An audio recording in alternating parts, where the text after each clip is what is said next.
In a sense, you want to do yourself out of a job, don't you? You want to be like a friend said to me, what's our bus document? I said, what's one of those? He said, if you get hit by a bus, what happens next? And we want a bus-proof church, don't we, really? Yeah, we do. So if the senior leader gets knocked by the bus, that's okay in a way. And did you come to that naturally as a young pastor, Ray? Or could I remember when I was just began in ministry, I had this belief I was going to be the great pastor. Okay. The superstar. And you listen to other people on podcasts and you go to conferences and you see these great men and you think, that's what I'm going to be. But I found it most liberating realizing that actually that's not what I'm going to be. Yeah. I just need to be an adequate pastor. Yes. I just need a plotter, as you say. I don't need to be brilliant. No. What I need to do is to focus on myself, to develop the skills, to be adequate, to serve my people well, to help them flourish. Did you find that? Yeah, no, I perhaps slightly different wine for me. As I said, I'm a pessimist. I'm a natural worrier. I'm hugely anxious. Before I was a Christian, and God in His grace has taught me to be less anxious. But I remember once we had one of these great community carol services. We hired a new hall, we rebranded it, we invited the mayor. We got there and the guys had put out all the chairs in the building, 400 chairs. And I said, don't be stupid, guys. We get about 100, 120 for a carol service. I put 200 chairs away. As the leader of the church, they all had to come out again because 400 people turned up. And in a sense, they said, you're our leader, you're useless, you're a lack of faith. So for me, it's the opposite problem. I never thought, I thought I'm going to wreck the church today. Okay, got through today. I'm going to wreck it on Sunday. Oh, we got through Sunday. We've not wrecked it yet. So I've constantly been assuming that the church will go downhill under my leadership. And age 60, I'm thinking, I've still got time yet. I can still ruin it. Because I'm a pessimist by nature. And in a sense, God has taught me to be more optimistic of what He can do using a pessimist like me. And in some ways, I dread to think what I would have been if I hadn't been a Christian. I would have been so negative.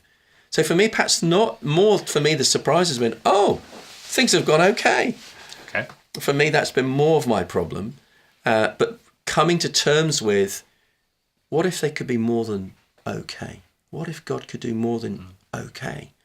Thinking, wouldn't it be exciting? So now I'm really investing all my energies into the next generation of leaders. Saying, guys, wouldn't it be great if you did better than we've done?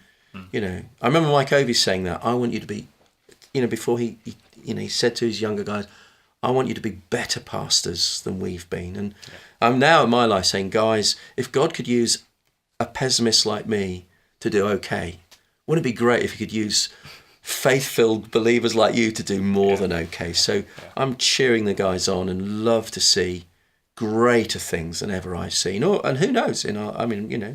God could still do great things. Paul, you're seeing some great things happen in Edinburgh, aren't you? Yeah, God's been very kind. Yeah. I mean, what you're saying, for me, I'm very pessimistic about myself. Yes. I'm quite optimistic about God and the gospel. Yes, yeah. No, that is true. That's fair. That's where I'd be really. I do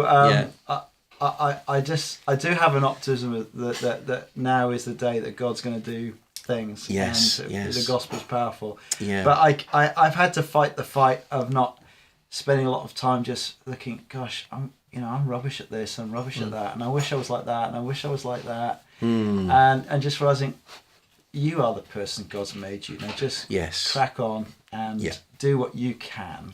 Yes. And learning to be at peace with the person that God's made me. And realizing that actually He gets the glory when He uses average people. Yes. Yes.